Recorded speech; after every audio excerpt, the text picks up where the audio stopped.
أعوذ بالله من الشيطان الرجيم بسم الله الرحمن الرحيم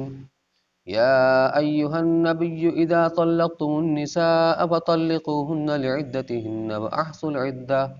واتقوا الله ربكم لا تخرجوهن من بيوتهن ولا يخرجن إلا أن يأتين بفاحشة مبينة وتلك حدود الله ومن يتعد حدود الله فقد ظلم نفسه لا تدري لعل الله يحدث بعد ذلك أمرا فإذا بلغن أجلهن فأمسكوهن بمعروف أو فارقوهن بمعروف وأشهدوا ذوي عدل منكم وأقيموا الشهادة لله ذلكم يوعظ به من كان يؤمن بالله واليوم الآخر ومن يتق الله يجعل له مخرجا ويرزقه من حيث لا يحتسب ومن يتوكل على الله فهو حسبه إن الله بالغ أمره قد جعل الله لكل شيء قدرا صدق الله العلي العظيم.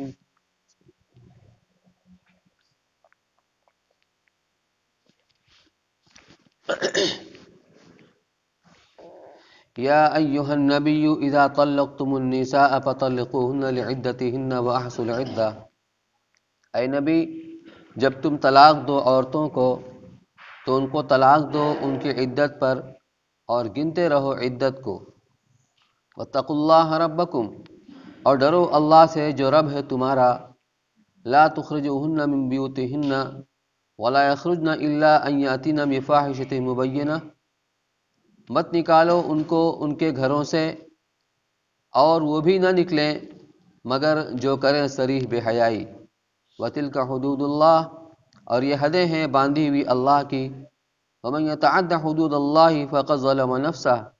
اور جو کوئی بڑھے اللہ کی حدوں سے تو اس نے برا کیا اپنا. لا تدری لعل اللہ یحدث بعد ذلک امرا، اس کو خبر نہیں شاید اللہ پیدا کر دے اس طلاق کے بعد نئی صورت. فَإِذَا بَلَغْنَ أَجَلَهُنَّ فَأَمْسِكُوهُنَّ بِمَعْرُوفٍ أَوْ فَارِقُوهُنَّ بِمَعْرُوفٍ، پھر جب پہنچے اپنے وعدہ کو تو رکھ لو ان کو دستور کے موافق یا چھوڑ دو ان کو دستور کے موافق. وَأَشْهِدُوا ذَوِي عَدْلٍ مِّنكُمْ وَأَقِيمُوا الشَّهَادَةَ لِلَّهِ، اور گواہ کر لو دو معتبر اپنے میں کے اور سیدھی ادا کرو گواہی اللہ کے واسطے. ذَلِكُمْ يُوعَظُ بِهِ مَنْ كَانَ يُؤْمِنُ بِاللَّهِ وَالْيَوْمِ الْآخِرِ، یہ بات جو ہے اس سے سمجھا جائے گا جو کوئی یقین رکھتا ہوگا اللہ پر اور پچھلے دن پر. وَمَنْ يَتَّقِ اللَّهَ يَجْعَلْ لَهُ مَخْرَجًا، اور جو کوئی ڈرتا ہے اللہ سے وہ کر دے اس کا گزارا. وَيَرْزُقْهُ مِنْ حَيْثُ لَا يَحْتَسِبُ، اور روزی دے اس کو جہاں سے اس کو خیال بھی نہ ہو. وَمَنْ يَتَوَكَّلْ عَلَى اللَّهِ فَهُوَ حَسْبُهُ، اور جو کوئی بھروسہ رکھے اللہ پر تو وہ اس کو کافی ہے. ان اللہ بالغ امرہ قد جعل اللہ لکل شیء قدرا، تحقیق اللہ پورا کر لیتا ہے اپنا کام، اللہ نے رکھا ہے ہر چیز کا اندازہ. یہ سورہ طلاق ہے جو مدینہ میں نازل ہوئی اور اس میں 12 آیتیں اور 2 رکوع ہیں. سورتوں کا نام کبھی اس کے اندر جو واقعات ذکر کیے جاتے ہیں اس کی مناسبت سے نام رکھا جاتا ہے. ایسا من جانب اللہ ہے، جیسے سورہ بقرہ، بقرۃ کے معنی گائے کے آتے ہیں، تو گائے سے متعلق ایک خاص واقعہ کا اس کے اندر ذکر ہے تو اس مناسبت اس کا نام سورہ بقرہ رکھا گیا. اس صورت کے اندر طلاق اور عدت کا تفصیلی بیان آیا ہے، اس مناسبت سے اس کا نام سورہ طلاق ہے. لیکن عورتوں سے متعلق جو احکامات ہیں، نکاح، طلاق، اسی طریقے سے رضاعت وغیرہ، اس کا تفصیلی بیان اور میراث وغیرہ کا سورہ نساء کے اندر ہے، اسی لیے اس کو چھوٹی سورہ نساء بھی کہا جاتا ہے. اور اسی طرح دوسرے پارے میں 12ویں رکوع جو شروع ہوتی ہے جو آیت الطلاق مرتان فامساک بمعروف وتسریح باحسان، وہاں بھی تفصیل سے اس کا ذکر کیا گیا ہے. فقہ کی کتابوں کے اندر جو مسائل ذکر کیے گئے ہیں، جہاں تک عبادات کا تعلق ہے، نماز اور اس سے پہلے طہارت، وضو ہے، غسل ہے، پاکی ناپاکی کے مسائل ہیں، پھر نماز کی تفصیلات، اس کے احکامات، فرائض، واجبات، سنن، مستحبات، مفسدات، مکروہات، پھر اس کے اقسام ہیں، اسی طریقے پر روزہ ہے، زکوٰۃ ہے، حج ہے، تو ان کا بیان تو قدر اختصار کے ساتھ ہی ہو جاتا ہے، اس میں بہت زیادہ تفصیل نہیں ہے۔ لیکن فقہ کی جو کتابیں ہیں اس مجموعے کے اعتبار سے زیادہ تر جو اس کا حصہ مشتمل ہے ابواب البیوع کے اوپر اور نکاح و طلاق کے اوپر۔ بیع، خرید و فروخت، اس کی کتنی شکلیں بن سکتی ہیں، کتنی شکلیں وہ ہیں جہاں پر بیع درست ہوتی ہے، کہیں پر فاسد ہو جاتی ہے، کہیں باطل ہو جاتی ہے، وغیرہ وغیرہ، تو اس کی بہت ساری تفصیلات ہیں۔ وہ بھی انسانی ضرورت ہے کہ آدمی کو اپنے ضرورت کے لیے کچھ چیز بیچنی پڑتی ہے، کچھ چیز خریدنی پڑتی ہے، کوئی چیز کرائے پر بھاڑے پر لینی پڑتی ہے، کچھ دینی پڑتی ہے۔ یہ مسائل انسانی زندگی کے اندر پیش آتے رہتے ہیں، تو یہ بھی انسانی ضرورت ہے، اس کا بھی اصول بیان کیا گیا۔ قرآن کے اندر ان کے اصولوں کا ذکر کیا گیا ہے۔ بیع و شراء کو احل اللہ البیع وحرم الربا، اللہ نے بیع کو تو حلال قرار دیا ہے لیکن ربا، سود کو حرام قرار دیا ہے۔ تو اس کے اصول کو بیان کر کے بس وہاں پر اکتفا کیا گیا، لیکن نکاح اور طلاق قرآن کے اندر تفصیل سے اس کو بیان کیا گیا ہے۔ 3 چیزیں حدیث کے اندر آتی ہیں، ثلاثن جدہن جد وہزلہن جد۔ 3 چیزیں ایسی ہیں کہ اگر سنجیدگی سے اس کو برتا جائے اور اس کو اختیار کیا جائے تو بھی وہ واقع ہو جاتی ہیں، اور اگر ہنسی مذاق میں بھی اس کو برتا جائے تو بھی واقع ہو جاتی ہیں۔ اس میں سے ایک چیز تو ہے نکاح، اور ایک ہے طلاق، اور ایک ہے عتاق، غلاموں کو آزاد کرنا، چاہے غصے میں، چاہے سنجیدگی سے، چاہے ہنسی مذاق میں، وہ واقع ہو جائے گی۔ کچھ دن پہلے حضرت مفتی محمود صاحب رحمۃ اللہ علیہ کی حیات میں پاکستان میں ایک ڈرامہ جو ہوتا ہے اس کو مرتب کیا گیا اور اس کو پیش کیا گیا، تو ڈرامے کے اندر اصل کردار بیوی اور میاں کا حقیقی میاں اور بیوی ادا کر رہے تھے، اس میں طلاق بھی دی گئی۔ بعد میں مسئلہ سامنے آیا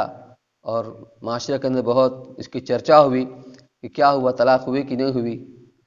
تو اس وقت جو فقہاء کرام نے، علماء کرام نے، مفتیان کرام نے فتویٰ دیا کہ طلاق کے ہونے میں تو کوئی تردد ہے ہی نہیں۔ اس حدیث کی روشنی میں طلاق تو ہو گئی، مسئلہ ہے کہ اس کے ایمان کا ہے کہ اس نے ایک شرعی چیز سے کھلواڑ کیا، اس کو ہنسی کھیل بنایا، مسئلہ تو اس کے ایمان کا ہے۔ اس لیے یہ 3 چیزیں ہیں، اس میں سے ایک یہ طلاق ہے اور نکاح ہے۔ نکاح ایسی چیز ہے، یہ بھی انسانی ضرورت ہے۔ اللہ نے انسان کے اندر بھوک اور پیاس رکھی ہے، تقاضا ہوتا ہے آدمی کو، بھوک لگتی ہے کھانے کا تو وہ اس کا انتظام کرتا ہے حلال طریقے پر، حرام سے منع کیا گیا ہے، جائز طریقے پر اپنے معاش کو حاصل کرو، اپنی بھی ضرورت پوری کرو، اپنے متعلقین کی ضرورت بھی پوری کرو۔ بھوک پیاس لگتی ہے، اللہ نے اس کا یہ انتظام کیا کہ پانی کے لیے پیسہ خرچ نہیں کرنا پڑتا، اللہ نے اس کو اتنا آسان کر دیا ہے۔ لیکن ایک جنسی بھوک بھی اللہ نے انسان کے اندر رکھی ہے، تو جب انسان کے فطرت کے اندر یہ چیز رکھی گئی ہے،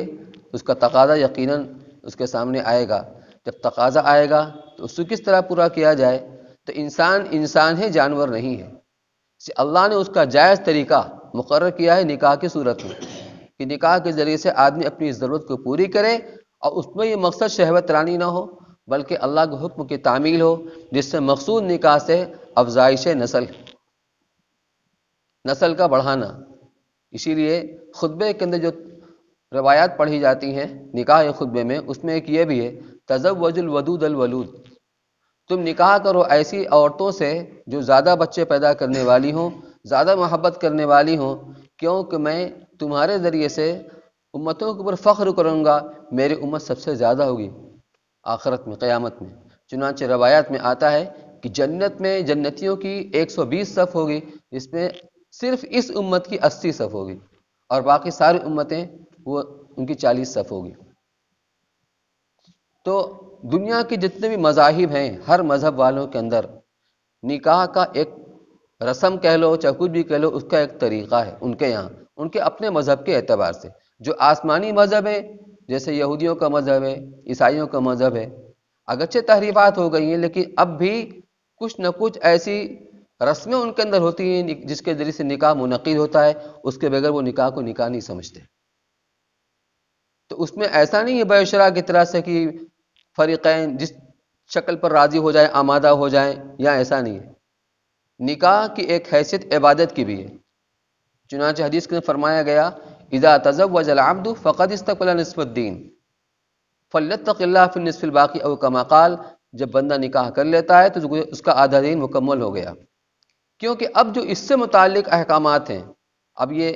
شوہر بنا، پھر باپ بنے گا، پھر بہت سارے احکامات اس سے متعلق ہوں گے، تو گیا آدھا دن سے اسی سے متعلق اس کا شروعات نکاح کے بعد سے ہوتی ہے۔ لہذا یہ انسانی ضرورت کے ساتھ ساتھ یہ عبادت بھی ہے، اس لیے تمام نبیوں کو سنت نکاح کرنا۔ جب عبادت ہے اس کے اندر حدود و قیود ہے، تو دوسرے مذاہب کے اندر بھی اگرچہ کوئی نہ کوئی شکل ہے، لیکن اس نکاح کو ختم کرنے کی، نکاح کے ذریعے سے جو ایک میاں بیوی کا رشتہ قائم ہو جاتا ہے، مضبوط بن جاتا ہے، اگر کوئی ایسی حالت ناگزیر پیش آ جائے کہ اب بغیر اس رشتے کو توڑے ہوئے کوئی شکل ہے نہیں، کوئی چارہ کار نہیں ہے، تو شریعت نے اس کا بھی طریقہ بیان کیا ہے، اس کا بھی طریقہ بیان کیا ہے، اگرچہ وہ ابغض المباحات ہے کہ اللہ کے نزدیک سب سے جو مبغوض اور ناپسندیدہ مباح چیز ہے وہ طلاق ہے۔ بہرحال ایک ناگزیر چیز ہے، اگر صورتحال ایسی پیش آ جائے کہ نباہ نہ ہو سکے تو پھر آخر کار طلاق کی نوبت آتی ہے، اس کا بھی طریقہ بیان کیا ہے، اور کسی دنیا کے ایسے مذاہب کے اندر سوائے آسمانی مذاہب کے کہیں اس کا کوئی طریقہ ایسا نہیں ہے۔ اسی لیے نوبت آ جاتی ہے کہ اب چھٹی کیسے، اس سے چھٹکارا کیسے حاصل کریں، تو کبھی خودکشی کی نوبت آ جاتی ہے، کبھی اس کو جلا دیا جاتا ہے، کبھی اس کو مار ڈالا جاتا ہے، یہ ساری اس کو تحل پیش آتی ہیں۔ تو یہ اسلام دین فطرت ہے، یہ کامل مکمل دین ہے اور یہ پاکیزہ دین ہے، اس لیے اس میں اس کے بھی احکامات ہیں۔ اصل مضمون کے شروع کرنے سے پہلے بطور تمہید کے یہ بات سمجھ لینی چاہیے کہ نکاح جن عورتوں سے کیا جاتا ہے اور جب ان کو طلاق دینے کی نوبت آتی ہے تو عورتوں کی کئی قسمیں ہوتی ہیں۔ ایک تو یہ ہے کہ نکاح کے فوراً بعد طلاق دے دی جائے بغیر میاں بیوی کی یکجائی کے اور ملاقات کے، نکاح ہوا، یکجائی کا موقع بھی نہیں ملا اور طلاق ہو گئی، تو اب وہاں عدت کی کوئی ضرورت نہیں ہے، کیونکہ عدت استبراء رحم کے لیے ہوتا ہے۔ ہو سکتا ہے جس شوہر نے طلاق دی ہے اس کے ذریعے سے کوئی نطفہ اس کے پیٹ میں پل رہا ہو، اس کے پیٹ میں حمل ہو، تو وہ 3 حیض جو اس کی عدت کی مدت ہے اس کے ذریعے استبراء رحم ہو جائے گا۔ تو عدت استبراء رحم کے لیے ہوتی ہے، جب اس کی نوبت ہی نہیں آئی ہے تو استبراء رحم کی بھی ضرورت نہیں۔ خلاصہ یہ ہے کہ نکاح کے فوراً بعد اگر طلاق واقع ہو گئی، یعنی میاں بیوی کی یکجائی سے پہلے، تو اس میں عدت کی کوئی ضرورت نہیں ہے، وہ طلاق ہوتے ہی وہ عورت اگر چاہے تو دوسرا نکاح کر سکتی ہے۔ اب رہ گئی وہ صورت کہ یکجائی ہو چکی ہے،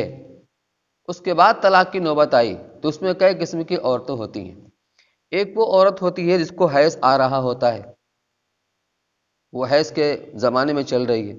سے عورت جو بالغ ہوتی ہے وہ حیض آنے پر ہی بالغ ہوتی ہے، یا اس کی عمر 12-13 سال جو ہوتی ہے۔ پھر ایک وہ عمر آتی ہے جس کو سن ایاس بولتے ہیں، 50 سے لے کے 55 سال کی عمر تک کے درمیان میں حیض کا آنا پھر بند ہو جاتا ہے، یا تو کم سنی کی وجہ سے اس کو حیض نہیں آتا، یا عمر زیادہ ہو جانے کی وجہ سے اس کو حیض آنا بند ہو گیا ہے، تو اس کی عدت وہ 3 مہینے، جب بھی طلاق دی جائے گی وہاں سے 3 مہینہ اس کی عدت ہوگی، 30 دن کا 1 مہینہ۔ اسی طریقے سے جو عورت حاملہ ہے اور زمانے حمل میں اس کو طلاق دی گئی ہے تو اس کی عدت وضع حمل ہے، چاہے 1 مہینے کے اندر وضع حمل ہو جائے، چاہے 8 مہینے کے اندر وضع حمل ہو جائے، جب بچہ پیدا ہوگا اس کی عدت ختم ہو جائے گی۔ اس کے علاوہ جو عورتیں ہیں جن کو حیض آ رہا ہوتا ہے اور حاملہ نہیں ہیں، سنت طریقہ یہ ہے، سنت طلاق یہ ہے کہ ایسے طہر میں طلاق دی جائے کہ جس طہر کے اندر میاں بیوی کی یکجائی نہ ہوئی ہو، ملاقات نہ ہوئی ہو، وجہ یہی ہے۔ اگر طہر سے مراد یہاں پر ہے کہ دو حیض کے درمیان کا جو دو پیریڈ آتا ہے 2 مہینے میں، اس پیریڈ کے درمیان کا جو وقفہ ہے، زمانہ ہے، اس کو طہر کا زمانہ کہتے ہیں، یہ پاکی کا زمانہ۔ تو حیض کے زمانے میں ناپاکی کا زمانہ، اور جب وہ زمانہ ختم ہو جاتا ہے تو پاکی کا زمانہ شروع ہوتا ہے، اس کو طہر کہتے ہیں۔ تو ایسے طہر میں، ایسے زمانے میں طلاق دی جائے جس میں صحبت نہ ہوئی ہو۔ کیوں کہ اگر صحبت ہو چکی ہے اور خدا نخواستہ حمل ٹھہر گیا تو اب اس کی عدت طویل ہو جائے گی اور وضع حمل تک اس کو رکنا پڑے گا، جو اس کے لیے تکلیف کا باعث ہے۔ شریعت نے ہر چیز کا خیال رکھا ہے۔ تو ایسے طہر میں طلاق دی جائے جس میں صحبت نہ ہوئی ہو۔ پھر اس کے بعد جب حیض شروع ہوگا پہلا، اس کے بعد پھر طہر کا زمانہ، پھر دوسرا حیض، پھر طہر کا زمانہ، پھر تیسرا حیض جب مکمل ہوگا اب اس کی عدت پوری ہو گئی۔ تو ایسے طہر میں اس کو ایک طلاق دی جائے، طلاق رجعی۔ ایک ہوتا ہے لفظ طلاق کے ذریعے طلاق دینا کہ میں تم کو طلاق دیتا ہوں یا تمہیں طلاق ہے صراحتاً، ایک طلاق پڑے گی، رجعی پڑے گی، یعنی شوہر جب چاہے گا رجوع کر سکتا ہے، اس کو اپنے نکاح میں واپس لے سکتا ہے۔ اس سے بڑی مصلحتیں ہیں، کیونکہ آدمی جب غصے میں آ کر طلاق دیتا ہے، جب اس کا غصہ فروغ ہوتا ہے، وہ پچھتاتا ہے کہ یہ میں نے کیا کیا۔ تو طلاق رجعی دینے کے اندر آدمی کے لیے گنجائش باقی رہتی ہے کہ وہ اس سے رجوع کر سکے بغیر نکاح جدید کے۔ تو ایک طلاق دی جائے، اور اگر 3 طلاق دے دیا تو 3 طلاق دینے کے بعد وہ عورت اس کے نکاح سے نکل جائے گی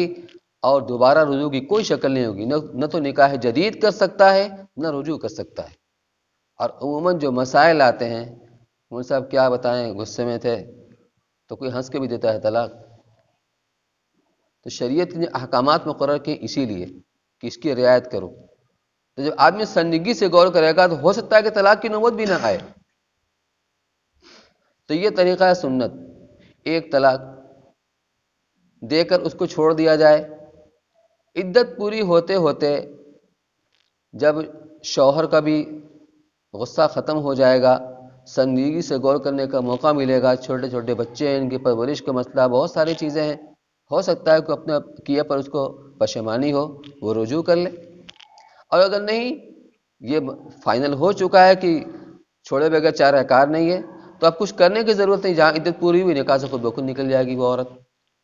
یہ تو سنت طریقہ ہے۔ لیکن ایک ہی مجلس میں 3 طلاق دے دینا، اس کو طلاق بدعت کہتے ہیں، اگرچہ یہ واقع ہو جائے گی۔ اس میں نقصان یہ ہوگا، نہ تو رجوع کر سکتا ہے نہ دوبارہ نکاح کر سکتا ہے عدت گزرنے کے بعد۔ اب ایک ہی شکل ہے کہ یہ عورت اس سے نکاح کے نکلنے کے بعد، عدت پوری ہونے کے بعد یہ کہیں اور نکاح کرے گی۔ اگر وہ دوسرا شوہر اس کو اگر طلاق دے گا تو طلاق کی عدت گزارنے کے بعد، یا اس کا انتقال ہو گیا تو وفات کی عدت گزارنے کے بعد اب یہ سابق شوہر کی طرف نئے نکاح کے ذریعے لوٹ سکتی ہے، دوسری کوئی شکل نہیں ہے۔ اور ایک ہے طلاق بائن۔ طلاق بائن کہتے ہیں کہ وہ کنایہ اشارے میں طلاق دی جائے، جا میں نے تمہیں چھوڑ دیا، نکل جاؤ، اب کبھی ہمارے گھر میں آنا مت۔ اگر طلاق کی نیت سے اس نے بات کہی، اس کو طلاق بائنہ کہتے ہیں۔ تو طلاق بائنہ میں یہ ہوتا ہے کہ رجوع کا اختیار تو ختم ہو جاتا ہے، لیکن عدت گزرنے کے بعد نکاح جدید کے ذریعے سے اس کو پھر نکاح سابق شوہر کر سکتا ہے۔ یہ ہے بطور تمہید کے۔ اب آپ دیکھیے، یا ایھا النبی اذا طلقتم النساء، عربی کے قاعدے کے لحاظ سے جب مخاطب ایک ہوتا ہے تو اس کے لیے ضمیر واحد کی استعمال کی جاتی ہے۔ ہونا ایسا ہی یا ایھا النبی اذا طلقت النساء، لیکن طلقتم ہے جو جمع کا صیغہ ہے۔ تو یہاں مفسرین کرام فرماتے ہیں کہ اگرچہ مخاطب بنایا گیا ہے اللہ کے نبی صلی اللہ علیہ وسلم کو، لیکن یہ حکم پوری امت کے لیے، یہ پوری امت کے لیے حکم ہے۔ کبھی کہا جاتا ہے یا ایھا الرسول، تو اب خطاب خاص آپ کو ہوتا ہے، یا ایھا الرسول بلغ ما انزل الیک من ربک، اے پیارے رسول صلی اللہ علیہ وسلم، جو کچھ احکامات آپ کو آپ کے رب کی طرف سے پہنچائے گئے ہیں، آپ اس کی تبلیغ کیجئے، لوگوں تک پہنچا دیجئے، خاص آپ کو خطاب ہے۔ لیکن آنے والا صیغہ جمع کا یہ خود اس بات کی دلیل ہے کہ یہ حکم تمام امتیوں کے لیے ہے۔ چنانچہ بعض مفسرین نے یا ایھا النبی کے بعد ایک جملہ کو محذوف مانا ہے کہ قل للمؤمنین، اگرچہ آیت کے اندر نہیں ہے لیکن اس کے ربط کے لیے بات کو مربوط کرنے کے لیے اتنا اس کو موضوع مانا گیا ہے، اے نبی صلی اللہ علیہ وسلم آپ ایمان والوں سے کہہ دیجئے، ان کو بتا دیجئے، اذا طلقتم النساء فطلقوهن لعدہ، جب تم عورتوں کو طلاق دینے لگو، یعنی اگر صورتحال ایسی پیش آ جائے کہ طلاق دیے بغیر چارہ کار نہ ہو، فطلقوهن لعدتهن، تو ان کے عدت کے پورے ہونے سے پہلے پہلے طلاق دیا کرو۔ فطلقوهن لعدتهن، عدت کا زمانہ، اب یہ عدت کس سے شمار کی جائے گی اس میں ائمہ کا اختلاف ہے۔ امام ابو حنیفہ رحمۃ اللہ علیہ کے نزدیک جہاں دوسری آیت ہے وَيَتَرَبَّصْنَ بِأَنفُسِهِنَّ ثَلَاثَةَ قُرُوء، کہ مطلقہ عورتیں اپنے آپ کو روکے رکھیں گی 3 قروء، یہ قرء کی جمع قروء ہے۔ قرء کے معنی لغت کے اندر حیض کے بھی آتے ہیں، طہر کے بھی آتے ہیں، اب قرآن نے اس کو استعمال کیا ہے۔ اب کیا مراد لیا جائے اس سے؟ حیض مراد لیا جائے، کس سے طہر مراد لیا جائے؟ اب یہاں ایک مسئلہ ہے، فقہاء کرام جو مسائل کا استنباط کرتے ہیں ان کی نگاہ کہاں کہاں تک جاتی ہے۔ امام شافعی رحمۃ اللہ علیہ فرماتے ہیں کہ عربی کا قاعدہ یہ ہے، جب کسی چیز کی گنتی بتائی جاتی ہے عربی کے اندر تو ایک عدد ہوتی ہے، ایک معدود ہوتا ہے، جیسے 3 آدمی، تو آدمی معدود ہوا اور 3 عدد ہوا۔ تو جب ایسا ہوتا ہے تو 3 سے لے کر 10 تک کا ضابطہ اور اصول یہ ہے، اگر معدود مذکر ہے تو عدد مؤنث ہوا کرتا ہے۔ یہاں ہے ثلاثۃ قروء، 3 قر، اور حیض اور طہر کے اندر حیض مؤنث سماعی ہے اور طہر مذکر ہے، ثلاثۃ قروء، اس لیے یہاں اس ضابطے کے لحاظ سے ثلاثہ مؤنث ہے، آخر میں گول تا آ رہی ہے، تو اس کا جو معدود ہے مذکر ہونا چاہیے، وہ ہے طہر۔ تو امام شافعی رحمۃ اللہ علیہ طہر کو معیار قرار دیتے ہیں کہ 3 طہر یہ عدت ہوئی، لہذا طلاق کب دے؟ طلاق طہر کے شروع ہوتے ہی دے۔ تو اس طرح سے وہ گویا قریب قریب 3 مہینہ ہو جائے گا۔ اور امام صاحب فرماتے ہیں کہ یہ حیض ایسی چیز ہے، خود عورت کو جس کے ساتھ یہ مسئلہ پیش آتا ہے وہ فیصلہ نہیں کر پاتی ہے کہ یہ حیض ختم ہو گیا کہ ابھی باقی ہے۔ یہ عورتوں کے مسائل ہیں، ان کی ایک عادت ہوتی ہے 5 دن کی، 6 دن کی، 7 دن کی، کبھی کچھ ہوتا ہے کبھی کچھ ہوتا ہے، کبھی لگتا ہے ختم ہو گیا پھر شروع ہو جائے، پھر نظر آ جاتا ہے، تو خود وہ فیصلہ نہیں کر پاتی ہے کہ بالکل ختم ہو گیا کہ ابھی باقی ہے، تو شوہر کیسے پتہ چلے گا؟ اس لیے اگر وہ طہر میں طلاق دے گا تو 3 طہر مکمل نہیں ہوگا۔ قرآن نے کہا ثلاثۃ قروء، اور ثلاثہ کہتے ہیں 3 کو، اور 3 کا مطلب جو 2 اور 4 کے بیچ میں ہے،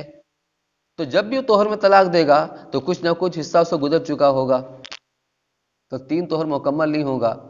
اس لیے امام صاحب فرماتے ہیں کہ اس مجبوری سے ہم یہاں پر حیض کو مانتے ہیں، یعنی قروء حیض کے معنی میں کہ 3 حیض، لہذا جب وہ طہر کے اندر طلاق دے گا اس کے بعد جو حیض شروع ہوگا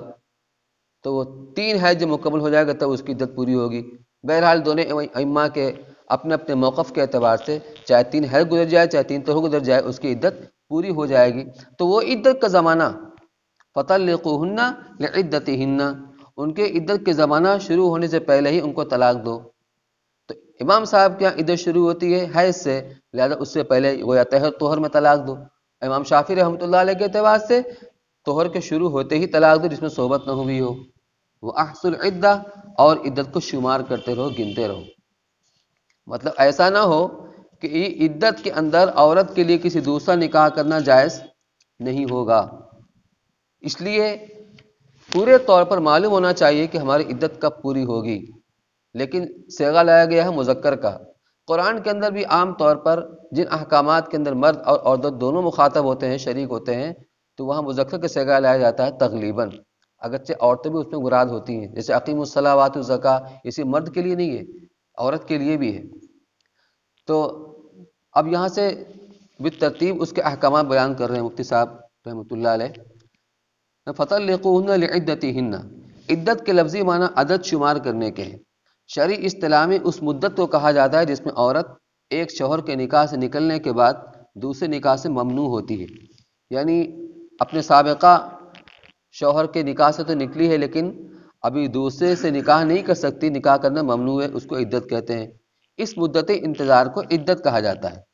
اور کسی شوہر کے نکاح سے نکلنے کی صورتیں دو ہوتی ہیں، ایک یہ کہ شوہر کا انتقال ہو جائے، اس کی عدت کو عدت وفات کہا جاتا ہے، جو غیر حاملہ کے لیے 4 ماہ 10 دن مقرر ہے۔ یعنی کسی کے شوہر کا انتقال ہو گیا، وفات ہو گئی، تو انتقال کے دن سے 4 مہینہ 10 دن۔ اگر درمیان مہینے میں انتقال ہوا ہے تو 4 مہینہ کا مطلب 120 دن اور 10 130 دن۔ لیکن اگر چاند کی پہلی تاریخ کو انتقال ہوا ہے تو پھر 4 چاند اور 10 دن، تو اس میں چاند 29 کا بھی ہوتا ہے، 30 کا بھی ہوتا ہے۔ دوسری صورت نکاح سے نکلنے کی طلاق ہے۔ عدت طلاق غیر حاملہ عورت کے لیے امام اعظم ابو حنیفہ اور بعض دوسرے ائمہ کے نزدیک 3 حیض پورے ہیں، اور امام شافعی اور بعض دوسرے ائمہ کے نزدیک 3 طہر عدت طلاق ہے۔ بہرحال اس کے لیے کچھ ایام یا مہینے مقرر نہیں، جتنے مہینوں میں 3 حیض یا 3 طہر پورے ہو جائیں وہی عدت طلاق ہوگی۔ اور جن عورتوں کو ابھی کم عمری کی وجہ سے حیض نہیں آیا یا زیادہ عمر ہو جانے کے سبب حیض منقطع ہو چکا ہے، ان کا حکم آگے مستقلاً آ رہا ہے، اور اسی طرح حمل والی عورتوں کا حکم بھی آگے آ رہا ہے۔ اس میں عدت وفات اور عدت طلاق دونوں یکساں ہیں، یعنی جس عورت کو حمل ہو اس کا طلاق کی عدت بھی وفات کی عدت بھی یہی ہے، وضع حمل ہے، دونوں برابر ہے۔ فَطَلِّقُوهُنَّ لِعِدَّتِهِنَّ۔ اچھا، بہرحال طلاق کے متعلق پہلا حکم اس آیت سے باجماع امت یہ ثابت ہوا کہ حالت حیض میں طلاق دینا حرام ہے۔ اور ایسے طہر میں اس میں ایک روایت ذکر کی ہے، حضرت عبداللہ بن عمر رضی اللہ تعالیٰ عنہ نے اپنی بیوی کو حیض کے زمانے میں طلاق دے دیا تھا، تو عمر رضی اللہ تعالیٰ عنہ نے اللہ کے رسول صلی اللہ علیہ وسلم اس کا تذکرہ کیا تو آپ بہت ناراض ہوئے۔ آپ نے فرمایا لِيُرَاجِعْهَا ثُمَّ يُمْسِكْهَا حَتَّى تَطْهُرَ ثُمَّ تَحِيضَ فَتَطْهُرَ فَإِنْ بَدَا لَهُ فَلْيُطَلِّقْهَا طَاهِرًا قَبْلَ أَنْ يَمُسَّهَا فَتِلْكَ الْعِدَّةُ الَّتِي أَمَرَهَا اللَّهُ تَعَالَى أَنْ يُطَلَّقَ بِهَا النِّسَاءُ۔ اس کا خلاصہ یہ ہے کہ ان کو چاہیے کہ بحالت حیض دی ہوئی طلاق سے رجوع کر لیں، جو طلاق دیا اس سے رجوع کریں۔ اس کا مطلب کہ حیض کے حالت میں طلاق دینا حرام ہے، پھر اپنی زوجیت میں رکھیں، رجوع کر کے ان کی نکاح میں لوٹ آئیں گی، یہاں تک کہ حیض سے طہارت ہو جائے۔ تو نکاح میں جب پھر حیض شروع ہوگا اور حیض سے پاک ہو جائیں، اور پھر اس کے بعد حیض آئے، حیض سے طہارت ہو جائے یعنی حیض گزر جائے، اور پھر اس کے بعد حیض آئے، اس حیض سے طہارت ہو جائے، اس وقت اگر طلاق دینا ہی ہے، یعنی جس حیض میں طلاق دیا تھا رجوع کر کے جب یہ حیض جس میں طلاق دی تھی گزر جائے، پھر طہر کا زمانہ آئے، پھر اس کے بعد حیض سے طہارت ہو جائے، اور پھر اس کے بعد حیض آئے، اس حیض سے طہارت ہو جائے، اس کے بعد دوسرا حیض آئے، پھر طہارت ہو جائے، اس وقت اگر طلاق دینا ہی ہے تو اس طہر میں مباشرت و صحبت کیے بغیر طلاق دے دیں۔ یہی وہ حدیث، وہ عدت ہے جس کا اللہ تعالیٰ نے آیت مذکورہ میں حکم دیا ہے، یہ فَطَلِّقُوهُنَّ لِعِدَّتِهِنَّ، یعنی حیض کے حالت میں طلاق نہ دیا جائے۔ تو بہرحال طلاق کے متعلق پہلا حکم اس آیت سے باجماع امت یہ ثابت ہوا کہ حالت حیض میں طلاق دینا بھی حرام ہے، اور ایسے طہر میں جس میں عورت کے ساتھ مباشرت و صحبت کر لی ہو اس میں بھی طلاق دینا حرام ہے۔ اور وجہ حرمت کی دونوں میں یہ ہے کہ ان دونوں صورتوں میں عورت کی عدت طویل ہو جائے گی جو اس کے لیے باعث تکلیف ہے، کیونکہ جس حیض میں طلاق دی یہ حیض تو عدت میں شمار نہیں ہوگا، بلکہ حیض کے ایام پورے ہوں، اور مذہب ابو حنیفہ رحمۃ اللہ علیہ کے مطابق اس کے بعد کا طہر بھی خالی گزرے، پھر جب دوسرا حیض آئے تو اس وقت عدت شروع ہوگی، جس میں بڑی تطویل ہے، خواہ اس کا عدت کا زمانہ بڑھ جائے گا۔ اور مذہب شافعی رحمۃ اللہ علیہ کے مطابق بھی کم از کم حیض کے بقیہ ایام جو عدت سے پہلے گزریں گے وہ زیادہ تو ہو ہی جائیں گے۔ طلاق کا یہ پہلا حکم ہی اس اہم ہدایت پر مشتمل ہے کہ طلاق کوئی غصہ نکالنے یا انتقام کی چیز نہیں، بلکہ بدرجہ مجبوری طرفین کی راحت کا انتظام ہے۔ اس لیے طلاق دینے کے وقت ہی سے اس کا خیال رکھنا ضروری ہے کہ عورت کو طول عدت کی بلا وجہ تکلیف نہ پہنچے۔ اور یہ حکم صرف ان عورتوں کے لیے ہے جن پر عدت گزارنا حیض یا طہور سے لازم ہے، اور جن عورتوں پر عدت واجب ہی نہیں، مثلا وہ عورت جس سے خلوت ہی ابھی تک نہیں ہوئی، اس پر سرے سے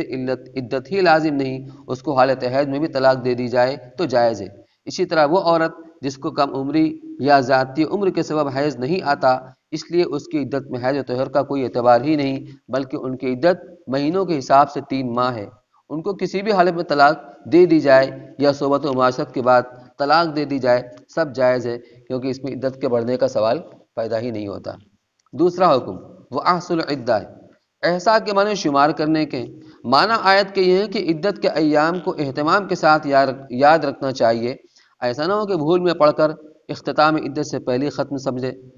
اور یہ ذمہ داری ایام عدت کو محفوظ رکھنے کی مرد عورت دونوں پر عائد ہے، مگر یہاں صیغہ مذکر استعمال کیا گیا کیونکہ عام طور پر جو احکام مرد عورت میں مشترک ہیں ان میں عموماً خطاب بصیغہ مذکر ہی آتا ہے، عورتیں طبعاً اس میں داخل سمجھی جاتی ہیں، اور اس خاص مسئلہ میں وہ حکمت بھی ہو سکتی ہے جو خلاصہ تفسیر میں لکھی گئی ہے کہ عورتوں میں غفلت کا احتمال زیادہ ہے، اس لیے براہ راست ذمہ داری مردوں پر ڈال دی گئی۔ تیسرا حکم لا تخرجوہن من بیوتہن ولا یخرجن، نہ نکالو ان کو ان کے گھروں سے۔ اس میں لفظ بیوتہن میں مکانات کو ان عورتوں کے بیوت فرما کر اس طرف اشارہ کیا کہ جب تک ان کا حق سکنا مرد کے ذمہ ہے اس گھر میں اس کا حق ہے، اس میں سکونت کو بحال رکھنا کوئی احسان نہیں بلکہ ادائے واجب ہے۔ یہ نکاح کے ذریعے جب عورت اپنی بیوی بن جاتی ہے تو اپنا گھر اسی کا گھر ہوا، تو طلاق کے بعد بھی عدت تک پوری ہونے تک وہ اس کا ہی گھر رہے گا، اس لیے قرآن میں انہی کی طرف نسبت کی گئی کہ ان کو ان کے گھروں سے مت نکالو، یعنی جس گھر میں وہ رہتی ہیں شوہر کے ساتھ۔ بیوی کے حقوق میں سے ایک حق سکنا بھی، اس آیت نے بتلا دیا کہ یہ حق صرف طلاق دے دینے سے ختم نہیں ہو جاتا بلکہ ایام عدت تک عورت کو اسی جگہ رہنے کا استحقاق ہے، اور ان کا گھر سے نکال دینا قبل اتمام عدت کے ظلم و حرام ہے۔ اسی طرح خود ان کے لیے باختیار خود ان گھروں سے نکل جانا بھی حرام ہے، اگرچہ شوہر بھی اس کی اجازت دے دے، کیونکہ ایام عدت اسی مکان میں گزارنا شوہر ہی کا حق نہیں بلکہ حق اللہ ہے جو من جانب اللہ معتدہ پر لازم ہے۔ یعنی ایسا نہیں کہ شوہر کا حق ہے تو اگر شوہر اس کی گھر سے نکلنے کی اجازت دے دے اور نکل سکتی ہے، نہیں، اللہ کا حکم ہے تو اس میں حق اللہ بھی شامل ہے، اس لیے شوہر لا کے اجازت دے دے وہ گھر سے نہیں نکلے گی۔ چوتھا حکم الا ان یاتین بفاحشۃ مبینہ، یعنی معتدہ عورتوں کو ان کے گھروں سے نکالنا حرام ہے مگر اس میں یہ صورت مستثنا ہے کہ عورت کسی کھلی بے حیائی میں مبتلا ہو جائے۔ اس کھلی بے حیائی سے کیا مراد ہے؟ اس میں ائمہ تفسیر کے 3 قول منقول ہیں۔ اول یہ کہ بے حیائی سے مراد خود یہی گھر سے نکل جانا ہے، قرآن نے کہا کہ مگر یہ کہ کوئی بے حیائی کے مرتکب ہوں تو اس سے مراد گھر سے نکل جانا ہے، تو اس صورت میں یہ استثناء صرف صورتاً استثناء ہے، جس سے خروج من البیت کی اجازت دینا مقصود نہیں ہے بلکہ اس کی ممانعت کو اور زیادہ موقت کرنا ہے۔ اس کی مثال ایسی ہے جیسے یہ کہا جائے کہ فلاں کام کسی کو نہیں کرنا چاہیے بجز اس کے کہ وہ آدمیت ہی سے نکل جائے، یا یہ کہ اپنی ماں کو گالی نہ دو بجز اس سے کہ تم ماں کے بالکل ہی نافرمان ہو جاؤ۔ اس کا مطلب نہیں کہ ماں کے نافرمان ہو گئے تو گالی دینا جائز ہے تمہارے لیے، یعنی مزید تاکید ہے۔ دوسرا قول یہ ہے کہ فاحشہ مبینہ سے مراد زنا اور بدکاری ہے، اس صورت میں استثناء اپنے معنی میں ہے کہ اگر مطلقہ عورت نے زنا کیا یعنی زمانہ عدت میں اور جرم اس پر ثابت ہو گیا تو اس کو حد شرعی جاری کرنے کے لیے لا محالہ بیت عدت سے نکالا جائے گا، یعنی اسلامی حکومت اگر ہے تو اس پر حد جاری کی جائے گی، اس کے لیے اس کو گھر سے نکالنا ہی پڑے گا۔ تیسرا قول یہ ہے کہ فاحشہ مبینہ سے مراد زبان درازی اور لڑائی جھگڑا ہے، تو معنی آیت کے یہ ہوں گے کہ مطلقہ عورتوں کو ان کے گھروں سے نکالنا جائز نہیں بجز اس صورت کے کہ عورت بزبان جھگڑالو ہو، اپنے شوہر اور اس کے متعلقین سے بزبانی کے ساتھ پیش آئے تو ایسی صورت میں اس کو مکان عدت سے نکالا جا سکتا ہے۔ یہاں تک طلاق کے متعلق 4 احکام کا بیان آیا ہے، آگے مزید احکام بیان ہوں گے، مگر ان کے درمیان میں احکام مذکورہ کی پابندی کی تاکید اور اس کی مخالفت سے بچنے کے لیے چند وعظ و نصیحت کے جملے بیان ہوتے ہیں۔ وَتِلْكَ حُدُودُ اللَّهِ وَمَنْ يَتَعَدَّ حُدُودَ اللَّهِ فَقَدْ ظَلَمَ نَفْسَهُ لَا تَدْرِي لَعَلَّ اللَّهَ يُحْدِثُ بَعْدَ ذَلِكَ أَمْرًا، اس میں حدود اللہ سے مراد شریعت کے مقرر کردہ قوانین ہیں، یہ اللہ کے حدود ہیں یعنی اللہ کے مقرر کردہ قوانین ہیں۔ وَمَنْ يَتَعَدَّ حُدُودَ اللَّهِ، یعنی جو شخص حدود اللہ میں تعدی کرے یعنی ان حدود و احکام کی خلاف ورزی کرے، فقط ظلم نفسہ، تو اس نے اپنی جان پر ظلم کیا، یعنی اللہ کا یا شریعت اسلام میں کچھ نہیں بگاڑا، اپنا ہی نقصان کیا ہے، اور یہ نقصان عام ہے، دینی بھی اور دنیاوی بھی۔ دینی نقصان تو اس میں خلاف شرع کرنے کا گناہ اور اس کا وبال آخرت ہے، اور دنیاوی نقصان یہ ہے کہ جو شخص شرعی ہدایت کے بغیر طلاق دے بیٹھتا ہے وہ اکثر 3 طلاقوں تک پہنچ جاتا ہے، جس کے بعد آپس میں رجوع یا نکاح جدید بھی نہیں ہو سکتا، اور آدمی اکثر طلاق دینے کے بعد پچھتاتا ہے اور مصیبت جھیلتا ہے، یہ دنیا میں اس کا نقصان ہوا۔ آگے فرمایا لا تدری لعل اللہ یحدث بعد ذلک امرا، یعنی تم نہیں جانتے شاید اللہ تعالیٰ اس غیظ و غضب کے بعد کوئی دوسری حالت پیدا فرما دے کہ بیوی سے جو راحتیں ملتی تھیں اور اولاد کی پرورش اور گھر کے انتظام کی سہولتیں تھیں ان کا خیال کر کے تم پھر اپنی طلاق پر پچھتاؤ۔ یعنی اس سے مراد یہ ہے کہ جب ذرا دماغ ٹھنڈا ہوگا اور سوچنے کی سمجھنے کی صلاحیت لوٹے گی تو تم غور کرو گے تو تم سمجھ میں آئے گا کہ بیوی سے جو راحت ملتی تھی جب نہیں رہے گی تو وہ راحت نہیں مل پائے گی۔ بچوں کی پرورش ان کا انتظام، یہ تو گھر کے باہر کاروبار کرتا ہے، محنت مزدوری کرتا ہے، گھر میں سارا انتظام تو وہی کرتی ہے۔ تو اللہ تعالیٰ کے دل میں یہ بات پیدا کر دے کہ نہیں اسے رجوع کر لینا چاہیے، اور تم نے سنت کے خلاف طلاق دے دی ہے، 3 طلاق دے دی ہے، تو اس پہ پچھتانا نہ پڑے، اس لیے بھی مناسب یہ ہے کہ سنت کے مطابق 1 طلاق دو، اور دوبارہ اس کو نکاح میں رکھنے کا ارادہ کرو تو دوبارہ نکاح میں رہنے کی صورت جبھی ہو سکتی ہے جبکہ تم طلاق کے وقت حدود شریعہ کی رعایت کرو کہ بلا وجہ طلاق کو بائن نہ کرو بلکہ رجعی رہنے دو، جس میں رجعت کرنے کا شوہر کو اختیار ہوتا ہے۔ فَإِذَا بَلَغْنَ أَجَلَهُنَّ فَأَمْسِكُوهُنَّ بِمَعْرُوفٍ أَوْ فَارِقُوهُنَّ بِمَعْرُوفٍ۔ اب اس میں یہ بتایا گیا کہ جب 1 طلاق تم نے رجعی دے دی ہے تو اب عدت جب پوری ہونے لگے اب تم فیصلہ کرو کیا کرنا ہے۔ اگر ان کو اپنے نکاح میں روکنا ہے تو ان کو روک لو، اور اگر ان کو باقی نہیں رکھنا ہے تو عدت گزرتی ہے وہ خود بخود نکاح سے عدت پوری ہو جائے گی، نکاح سے نکل جائیں گے۔ طلاق کے متعلق 5واں حکم اس آیت میں یہ ارشاد ہوا کہ جب مطلقہ بیوی کی عدت ختم کے قریب پہنچے تو اب نکاح سے نکل جانے کا وقت آ گیا، اس وقت تک وقتی تاثرات اور غم و غصہ کی کیفیت بھی ختم ہو جانی چاہیے۔ اس وقت پھر سنجیدگی کے ساتھ غور کر لو کہ نکاح رکھنا بہتر ہے یا اس کا بالکل منقطع کر دینا۔ اگر نکاح میں رکھنے کی رائے ہو جائے تو اس کو روک لو، جس کی مسنون صورت اگلی آیت کی اشارہ اور حدیث کی ارشاد کے مطابق یہ ہے کہ زبان سے کہہ دو کہ میں نے اپنی طلاق سے رجوع کر لیا، اور اس پر 2 گواہ بھی بنا لو، یہ بھی ضروری ہے۔ اور اگر یہ بھی اب بھی یہی رائے قائم ہو کہ نکاح ختم کرنا ہے تو پھر اس کو خوبصورتی کے ساتھ آزاد کر دو، یعنی عدت ختم ہو جانے دو، عدت پوری ہوتے ہی وہ آزاد اور خود مختار ہو جائے گی۔ 6واں حکم اختتام عدت کے وقت بیوی کو روکنا اور نکاح میں رکھنا طے ہو یا آزاد کر دینا، دونوں میں قرآن نے بمعروف کی قید لگا دی ہے۔ معروف کے لفظی معنی پہچانا ہوا طریقہ، اور مراد اس سے یہ ہے جو طریقہ شریعت و سنت سے ثابت اور اسلام اور مسلمانوں میں عام طور پر معروف ہے وہ اختیار کرو۔ وہ یہ ہے کہ اگر نکاح میں رکھنا اور رجعت کرنا طے کرو تو آگے اس کو زبانی یا عملی ایذا نہ پہنچاؤ، یہ نہیں کہ اس کو رجوع کر کے پھر اس کو مزید تکلیف پہنچاؤ انتقام لینے کے لیے، ایسا مت کرو، اور اس پر احسان نہ جتلاؤ، اور اس کی جو عملی یا اخلاقی کمزوری طلاق کا سبب بن رہی تھی آگے خود بھی اس پر صبر کرنے کا عزم کر لو تاکہ پھر وہ تلخی پیدا نہ ہو۔ اور اگر آزاد کرنا طے ہو تو اس میں معروف و مسنون طریقہ یہ ہے کہ اس کو ذلیل و خوار کر کے یا برا بھلا کہہ کر گھر سے نہ نکالو بلکہ حسن اخلاق کے ساتھ رخصت کرو، جیسا یہ قرآن کریم کی دوسری آیت سے ثابت ہے کہ چلتے وقت اس کو کوئی جوڑا کپڑا کا دے کر رخصت کرنا کم از کم مستحب ضرور ہے، اور بعض صورتوں میں واجب بھی ہے۔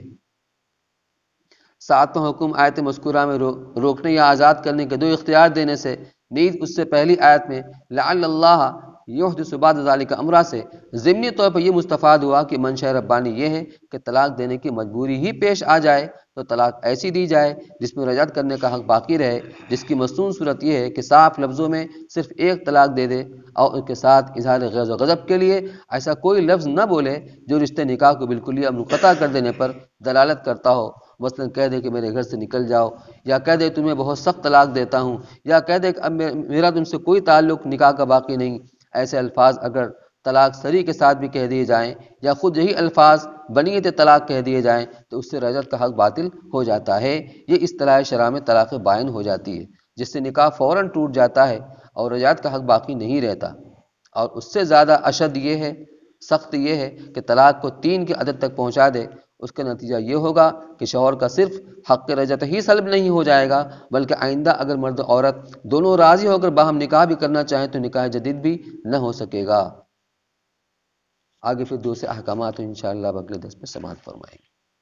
سبحان اللہ و بحمدہ، سبحانک اللہم، نشہد ان لا الہ الا انت۔